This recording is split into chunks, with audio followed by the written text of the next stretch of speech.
We continue with our coverage of ACC Kickoff 2024 on this Monday from Charlotte, Florida State. One of the teams that come through this afternoon, the Seminoles, looking to prove that last season was no fluke when they ran the table, won the ACC championship, beat Clemson in overtime in Death Valley. Of course, the controversy at the end of the season when they weren't picked for the playoffs because of the injury to their star quarterback, Jordan Travis. That still stings the Seminoles.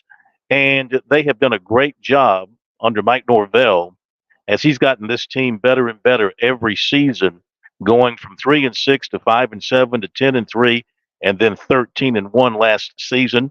77 players are back from that team last year, and they report tomorrow because, of course, they play August 24th in Ireland against Georgia Tech.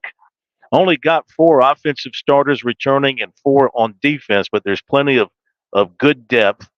Florida State does as good a job as anybody in working the transfer portal and replacing key players. They do have 3 offensive linemen returning. Both their kickers return.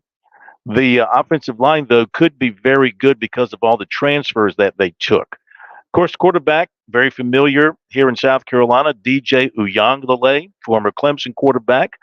After one season at Oregon State, now at Florida State, he replaces Travis, who was outstanding for the Seminoles last season. They do have a really good depth at running back with Lawrence Tuafili back to lead that group, but they're very deep and they're very talented. And they lost some good wide receivers. Their top 3 receivers are gone, so they're going to have to replace those guys. Defensively, Marvin Jones is back as a standout at defensive end, and DJ Lundy is back at linebacker to lead that group. They lost 2 good players in the secondary starting defensive backs.